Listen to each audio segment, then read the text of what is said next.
안녕하세요.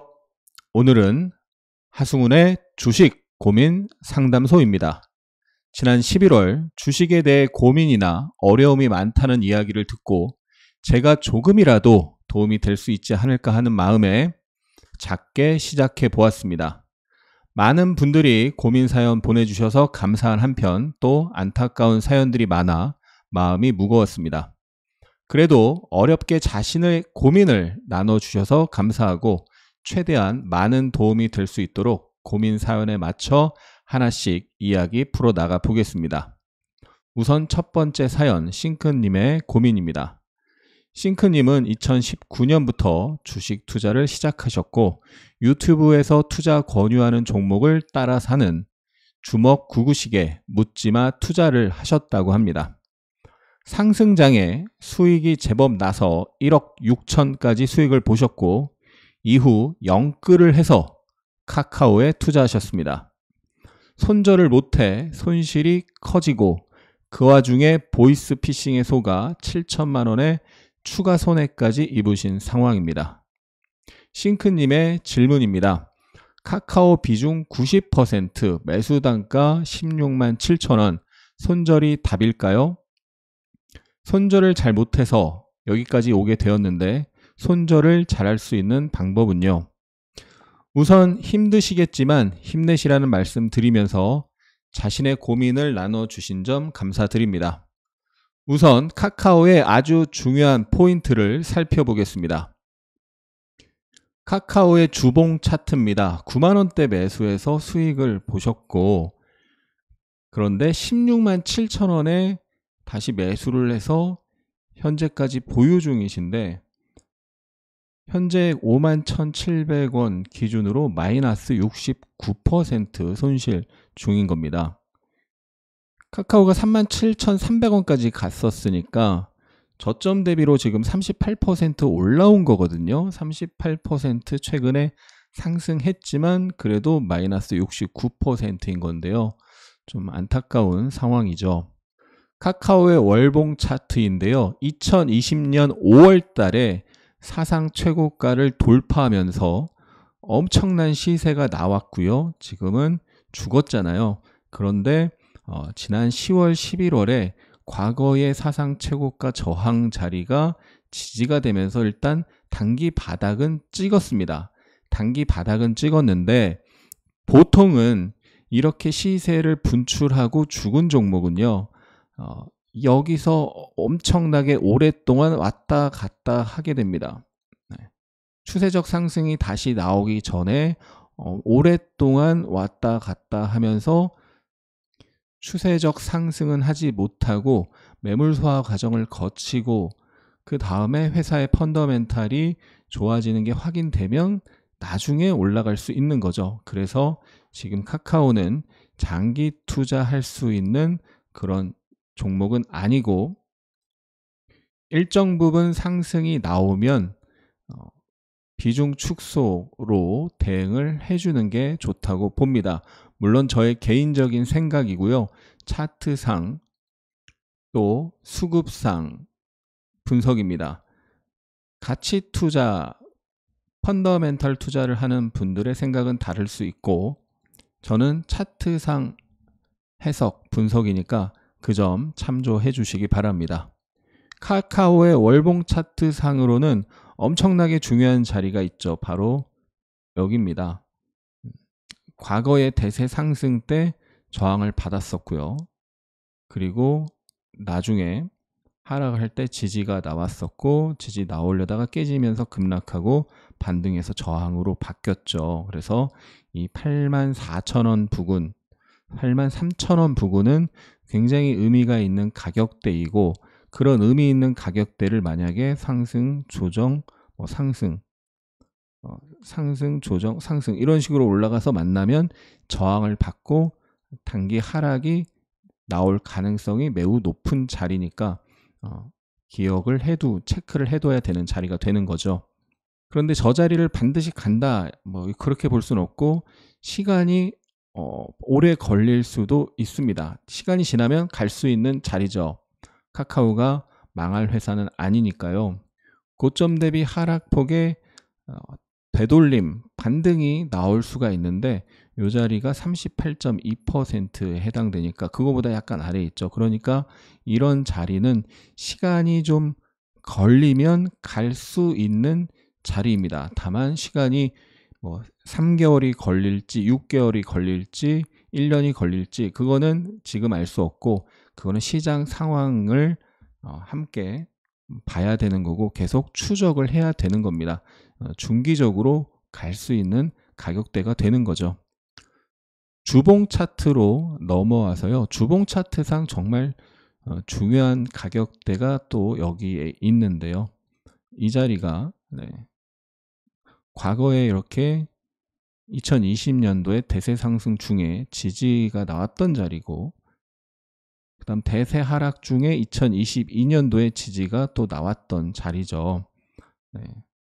그리고 거기서 반등해서 거기로 올라타려다가 실패하고 저항을 받고 다시 하락을 했던 자리입니다. 이걸 일봉 차트로 보면 바로 여기에 해당되는 자리인데요. 그걸 확대해서 보면은 여기서 저항을 이렇게 받다가 돌파하면서 올라갔는데 바로 깨고 내려가고 저항으로 바뀌었습니다. 그래서 이 65,000원 부근에는 강력한 저항이 있다라고 볼 수 있겠고 그것보다 한 단계 낮은 자리에 저항은 바로 여기입니다. 이렇게 지지가 나온 것을 볼 수 있죠. 이 가격 55,000원 부근에서 하락하다가 멈추고 반등을 했던 자리인데 결국 거기가 깨지면서 강하게 하락이 나왔고 나중에 반등을 했을 때 거기서 저항을 받고 다시 하락을 했습니다. 그러니까 그 자리에 올라가면 다시 한번 저항을 받을 가능성이 높다라고 볼 수 있는 거죠. 약 55,000원 부근이고요. 또 중요한 게 그 55,000원 부근에서 부딪힐 때 아래 거래 대금을 보면 거래가 평소보다 많이 터지면서 장대 양봉이 나왔는데 거기서 부딪히면서 깨고 내려왔습니다. 그럼 이 장대 양봉은 결과적으로 이 장대 양봉 위에서 움직여서 상승을 했으면 이 장대 양봉의 이 대량 거래는 매집의 거래량, 매수의 거래량으로 볼 수가 있겠죠. 그런데 결과적으로 바로 올라가자마자 바로 음봉이 나오면서 깨고 강하게 하락했기 때문에 매수의 거래량이 아니라 결과적으로 매도의 거래량이라고 볼 수가 있고요. 그래서 이 양봉 영역 전체가 저항 영역으로 볼 수 있는 겁니다. 55,000원이 강한 저항 자리인데 이 52,000원 정도부터 55,000원까지는 저항 영역이다. 매물이 존재하는 자리다라고 볼 수가 있는 거죠. 그래서 단기적으로는 이 52,000원, 55,000원, 최대 55,000원까지 볼 수 있는 이 자리가 단기적으로 저항을 받을 가능성이 높은 자리다라고 볼 수 있는데 이 검정색 선은 240일 이동평균선입니다. 240일 이동평균선은 장기 이평선의 대표적인 이평선인데 상승 추세 중에는 지지의 역할을 하는 경우가 많고요. 특히 주도주로 움직인 종목은 그 자리 처음 내려왔을 때 상승하다가 처음 내려왔을 때 지지가 나오는 경우가 많죠. 반대로 하락 추세가 강했던 종목은 그 자리 근처에 가면은 저항을 받는 경우가 많습니다. 그래서 지금 저점을 계속 낮추면서 하락하다가 처음 올라오는 거잖아요. 그러면 단기적인 저항이라도 받을 가능성이 높다라고 볼 수가 있는 거죠. 그래서 이 자리, 아까 이 장대 양봉, 그리고 지지가 저항으로 바뀐 자리, 그리고 241선 등 저항이 겹쳐 있는 자리라고 볼 수가 있습니다. 또한 주봉 차트상 볼린저 밴드 상단이 이렇게 우하향에서 내려오잖아요. 그 자리가 이 자리랑 맞물리는 거죠. 좀 전에 봤던 그 55,000원 자리랑 주봉의 우하향 중인 볼밴 상단이랑 맞물려 있습니다. 하락 추세가 강했던 종목은 그런 자리에서 저항받을 가능성이 꽤 높은데 바로 이 53,000원, 5,000원 이 부근에 저항선이 여러 개 겹쳐 있기 때문에 단기적으로 거기를 돌파하기가 쉽지가 않다. 거기를 돌파하려면 이 앞에서 3,800억 거래가 터지면서 장대 양봉이 나오는데 부딪히고 빠졌잖아요. 그러니까 그것보다 더 많은 거래를 수반하면서 뭔가 좋은 이슈가 터지면서 그것보다 더 많은 거래를 터트리면서 올라가야 돌파할 가능성이 있는 거죠. 정리를 해드리면 좀 길게 중장기적으로 보면 월봉상 이 큰 하락에 대한 반등이 나올 수 있고, 보통 회사가 카카오가 그래도 나쁜 회사가 아니잖아요. 좋은 회사는 하락의 38.2% 또는 50% 이렇게 되돌림 반등이 나오기 때문에 시간이 좀 걸릴 수 있습니다만, 길게 보면 이런 자리에 반등을 할 수 있는데 38.2% 되돌림 밑에 요 84,000원 부근에 저항이 좀 강하게 있다라는 거 첫 번째고요. 두 번째, 65,000원 부근에 중요한 맥점이 있고, 그런 자리는 통상 저항을 한번 받을 가능성이 높다. 세 번째, 53,000원, 5,000원 부근에 또 여러 개의 저항이 겹쳐 있어서 거기서는 매물 소화 과정이 나타날 가능성이 높다. 돌파하려면 앞에서 터졌던 거래보다 더 많은 거래량을 수반하면서 강하게 대량 거래로 올라가야 돌파가 가능한 자리다 라는 겁니다.